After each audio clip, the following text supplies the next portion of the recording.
শ্রীকৃষ্ণ চানুরকে এবং শ্রী বলরাম মুষ্টিককে আহ্বান করলেন। পরস্পর পরস্পরের হস্ত ও পদদ্বয় দৃঢ়রূপে আবদ্ধ করে বিজয়াভিলাষে সবলে একে অপরকে আকর্ষণ করতে লাগলেন।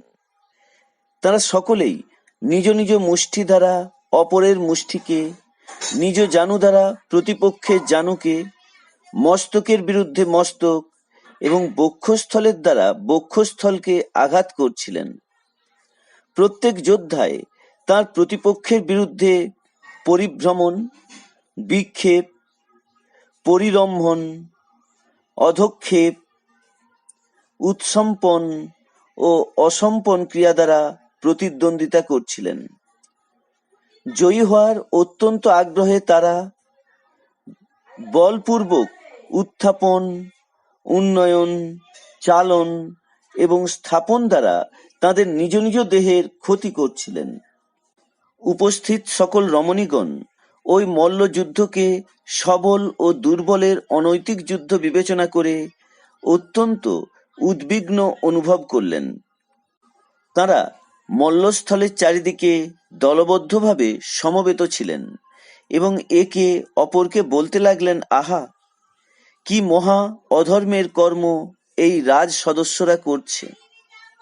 যেহেতু রাজা এই দুর্বল ও সবলের মধ্যে লড়াই দর্শন করছে, তাই তারাও তা দেখতে চাইছে। দুই পেশাদার মল্লযোদ্ধা, যাদের বজ্রসম কঠিন অঙ্গ এবং প্রকাণ্ড পর্বততুল্য দেহ, তাদের সঙ্গে এই দুই অপরিণত অত্যন্ত সুকোমল অঙ্গের বালকের কি তুলনা করা যেতে পারে?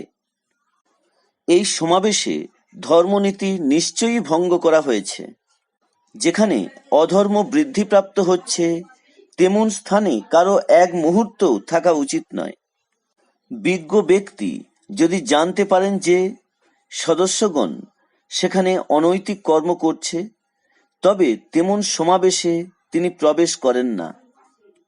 আর যদি প্রবেশও করেন, যদি তিনি সত্য ভাষণে ব্যর্থ হন, মিথ্যা কথা অথবা সেই সম্বন্ধে নিজের অজ্ঞতা প্রকাশ করেন, তবে তিনি অবশ্যই পাপভাগী হন। চারদিকে তাঁর শত্রুধাবিত কৃষ্ণের মুখপদ্মখানি দেখো। শ্রমসাধ্য যুদ্ধের দ্বারা সেই মুখমণ্ডল শ্বেতবিন্দুতে আচ্ছন্ন হয়েছে, যেন শিশিরে আচ্ছাদিত একটি পদ্ম। তোমরা কি মুষ্টিকের প্রতি ক্রোধবশত তাম্রভাবাপন্ন নয়নযুগল সমন্বিত শোভাবর্ধনকারী বলরামের হাস্যময় মুখমণ্ডল ও তাঁর যুদ্ধমগ্নতা দর্শন করছো না?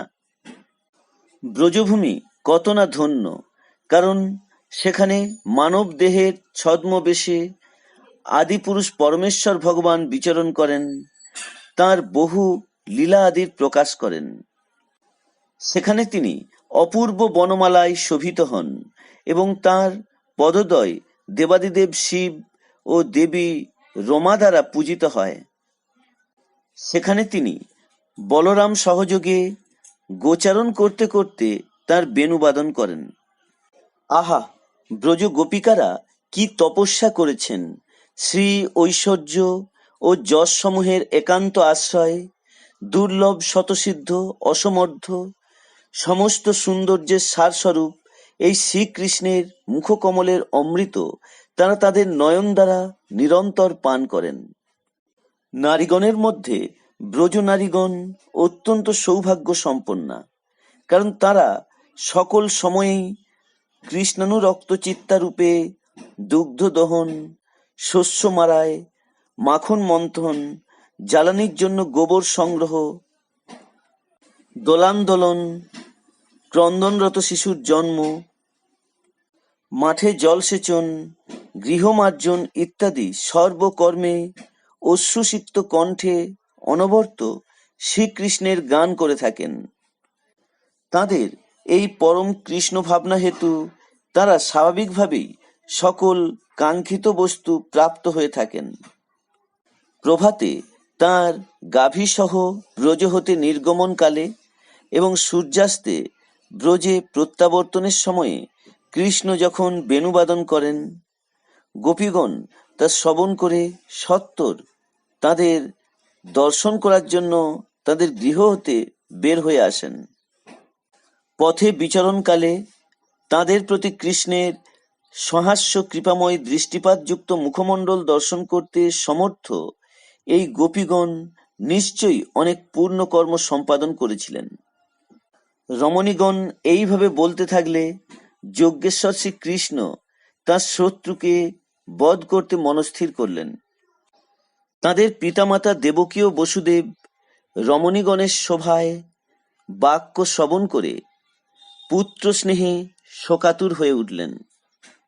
তারা শোকার্ত হয়েছিলেন কারণ তাদের পুত্রদ্বয়ের শক্তি সম্বন্ধে তারা অবগত ছিলেন না। শ্রী বলরাম ও মুষ্টিকও সুনিপুণভাবে শ্রীকৃষ্ণ ও তার প্রতিপক্ষের মতোই একইভাবে অসংখ্য মল্লযুদ্ধের কৌশল প্রদর্শন করে পরস্পর যুদ্ধ করেছিলেন। ভগবানের অঙ্গ দ্বারা বজ্রপাতের ন্যায় কঠোর প্রহারে চানুরের শরীরের প্রতিটি অংশ যেন চূর্ণ হতে লাগলো এবং ক্রমশ অধিকতর যন্ত্রণায় কাতর হয়ে সে ক্লান্ত হয়ে পড়ল। অতঃপর চানুর ভগবান বাসুদেবকে সোন পক্ষীর ন্যায় সবেগে আক্রমণ করে তার দুটি মুষ্টি দিয়ে ভগবানের বক্ষস্থলে আঘাত করল। দানবের শক্তিশালী আঘাতেও ভগবান মাল্য দ্বারা আঘাতপ্রাপ্ত হস্তির ন্যায় অবিচলিতভাবে চানুরের বাহুদয় ধারণ করে বেশ কয়েকবার চতুর্দিকে ঘুরপাক খাইয়ে সবলে ভূতলে আছাড় দিয়ে ফেললেন। স্খলিত বস্ত্র, কেশ এবং মাল্য সমন্বিত মল্লযোদ্ধা চানুর ইন্দ্রধ্বজের ন্যায় ভূপতিত হয়ে প্রাণত্যাগ করল। তেমনি মুষ্টিকও শ্রী বলভদ্রকে তাঁর মুষ্টি দ্বারা আঘাত করার পর বধ হয়েছিল। শক্তিশালী ভগবানের করতল দ্বারা প্রচণ্ড আঘাতপ্রাপ্ত হয়ে সেই দানব সর্বশরীরে যন্ত্রণায় কম্পিত হয়ে রক্তবমন করতে করতে প্রাণহীন হয়ে ঝঞ্ঝাহত বৃক্ষের ন্যায় ভূতলে পতিত হল। এরপর যোদ্ধাশ্রেষ্ঠ বলরাম যুদ্ধার্থে সমাগত কূট নামক মল্ল যোদ্ধাকে অবলীলাক্রমে অবজ্ঞার সঙ্গে তাঁর বাম মুষ্টির দ্বারা বধ করেছিলেন। অতঃপর কৃষ্ণ যোদ্ধা শলকে তাঁর মস্তকে তাঁর পদাগ্রভাগ দ্বারা আঘাত করে দ্বিখণ্ডিত করলেন। ভগবান একইভাবে তোশলকেও আঘাত করলে উভয় মল্লযোদ্ধাই প্রাণহীন হয়ে পতিত হল। চানুর, মুষ্টিক, কূট, শল এবং তোশল নিহত হলে অবশিষ্ট মল্লযোদ্ধারা সকলেই তাদের জীবন রক্ষার্থে পলায়ন করল। অতঃপর কৃষ্ণ ও বলরাম সমবয়স্ক গোপ বালক সখাদের আহ্বান করে তাদের সঙ্গে মিলিত হয়ে নৃত্য ও ক্রীড়া করলেন। আর তখন তাদের নূপুর বাদিত বাদ্যযন্ত্রের মতো ধ্বনিত হচ্ছিল। কংস ব্যতীত আর সকলেই কৃষ্ণ ও বলরামের এই অপূর্ব কর্ম দর্শন করে আনন্দিত হয়েছিলেন। সর্বত্রম ব্রাহ্মণ ও সাধু মহাত্মাগণ সাধু সাধু বলে চিৎকার করেছিলেন। ভোজরাজ তাঁর সকল শ্রেষ্ঠ মল্লযোদ্ধারা হত অথবা পলাতক হয়েছে দর্শন করে তাঁর আনন্দের জন্য বাদ্যরত সঙ্গীতাদি বন্ধ করার নির্দেশ প্রদান করে এই কথাগুলি বলতে লাগল। বসুদেবের এই দুর্বৃত্ত পুত্র দুইজনকে নগরী হতে বহিষ্কার করো, গোপগণের সম্পত্তি বাজেয়াপ্ত করো এবং দুর্মতি নন্দকে গ্রেপ্তার করো। ওই দুর্বুদ্ধি সম্পন্ন দুর্জন বসুদেবকে হত্যা করো। আর শত্রুর পক্ষ অবলম্বনকারী আমার পিতা উগ্রসেনকেও এবং তার অনুগামী সহ হত্যা করো।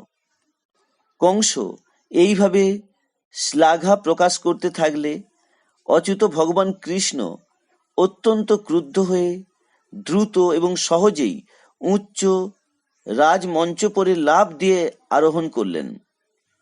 মূর্তিমান মৃত্যুরূপে শ্রীকৃষ্ণকে আগমন করতে দেখে বুদ্ধিমান কংস তার আসন থেকে উঠে তার তরবারি ও ঢাল গ্রহণ করল। তরবারি হাতে কংস আকাশে উড়ন্ত সোন পক্ষীর ন্যায় দ্রুত একদিক থেকে অন্যদিকে ভ্রমণ করতে থাকলে দুঃসহ উগ্র তেজস্বালী ভগবান কৃষ্ণ গরুর যেভাবে সর্পকে ধারণ করে সেইভাবে বলপূর্বক সেই অসুরকে ধারণ করলেন। তার মুকুট ফেলে দিয়ে কেশ আকর্ষণ করে ভগবান পদ্মনাভ তাকে উচ্চ মঞ্চ থেকে মল্লক্রীড়া মঞ্চে নিক্ষেপ করলেন। অতঃপর স্বতন্ত্র পুরুষ নিখিল ব্রহ্মাণ্ডের ধারক এবং স্বয়ং তার উপরে পতিত হলেন। যেভাবে এক সিংহ মৃত হস্তিকে আকর্ষণ করে, সেই রকম উপস্থিত প্রত্যেক দর্শকের সমক্ষে ভগবানও কংসের মৃতদেহকে সেইভাবে ভূতলে আকর্ষণ করলেন। মল্লস্থলের সকল মানুষেরা তখন তুমুল উচ্চস্বরে হা হা রব করে উঠল। ভগবান তাকে বধ করবেন এই ভাবনায় কংস সর্বদা বিব্রত থাকত। তাই পান, ভোজন, ভ্রমণ, স্বপ্ন বা কেবলমাত্র শ্বাস গ্রহণ সময়েও রাজা নিয়মিত চক্রধারী ভগবানকে তার সম্মুখে দর্শন করত। আর এইভাবে কংস ভগবানের রূপবৎ রূপ লাভের দুর্লভ আশীর্বাদও অর্জন করেছিল। কঙ্ক ও নগ্রধকের নেতৃত্বে কংসের ৮ কনিষ্ঠ ভ্রাতা তখন অত্যন্ত ক্রুদ্ধ হয়ে তাদের ভ্রাতার মৃত্যুর প্রতিশোধ গ্রহণের জন্য ভগবান দ্বয়কে আক্রমণ করল। ভগবান দ্বয়ের প্রতি অতি বেগে সমাগত আঘাতরত তাদের রোহিণী নন্দন তাঁর গদা দ্বারা, ঠিক যেমন কোনো সিংহ সহজেই অন্য প্রাণীকে হত্যা করে, সেইভাবে বধ করলেন। তখন আকাশে দুন্দুভি ধ্বনিত হল। ভগবানের অংশপ্রকাশ ব্রহ্মা, শিব ও অন্যান্য দেবতাগণ আনন্দে তার উপর পুষ্প বর্ষণ করতে ও কীর্তন করতে করতে সপত্নীক নৃত্য করছিলেন। তখন কংস ও তাঁর ভাতৃবর্গের পত্নীগণ তাঁদের শুভাকাঙ্ক্ষী স্বামীদের মৃত্যুতে অত্যন্ত শোকার্ত হয়ে অশ্রুপূর্ণ নয়নে তাঁদের মস্তকে আঘাত করতে করতে সেখানে আগমন করল। বীরের অন্তিম শয্যায় শায়িত তাঁদের স্বামীদের আলিঙ্গন করে স্ত্রীগণ অনবরত অশ্রু বিসর্জন সহকারে উচ্চৈঃস্বরে বিলাপ করতে লাগল। হায় হে প্রভু, হে প্রিয়, হে ধর্মজ্ঞ, হে করুণানাথ, তুমি নিহত হওয়ায় আমরাও গৃহ এবং সন্তানাদি সহ একত্রে নিহত হলাম। হে পুরুষপবর, আমাদের মতো এই নগরীও তার পতির বিরহে উৎসব মঙ্গল শূন্য রূপে শোভাহীন হয়েছে। হে প্রিয়, তুমি নিরাপরাধ প্রাণীদের ওপর ভয়ঙ্কর অত্যাচার করেছ বলেই আজ তোমার এই দশা হলো। অপরের অনিষ্টকারীর কিভাবে সুখলাভ হতে পারে? শ্রী কৃষ্ণই এই জগতের সকল জীবের উৎপত্তি ও লয়ের কারণ, এবং তিনি সকলের পালক। যে তাকে অবজ্ঞা করে তিনি কখনোই মঙ্গল লাভ করতে পারেন না। রাজপত্নীগণকে সান্ত্বনা প্রদান করে নিখিল লোকপালক ভগবান শ্রীকৃষ্ণ শাস্ত্রোক্ত অন্ত্যেষ্টিক্রিয়া সম্পাদনের আয়োজন করলেন। অতঃপর কৃষ্ণ ও বলরাম তাঁদের মাতা ও পিতাকে বন্ধনমুক্ত করে তাঁদের চরণে মস্তক স্পর্শ করে প্রণাম নিবেদন করলেন। তাঁদের প্রণতি নিবেদনকারী 2 পুত্র কৃষ্ণ ও বলরামকে এখন জগদীশ্বর রূপে অবগত হয়ে দেবকী এবং বসুদেব করজোড়ে দণ্ডায়মান হয়ে রইলেন। শঙ্কিত হয়ে আলিঙ্গন করতে পারলেন না।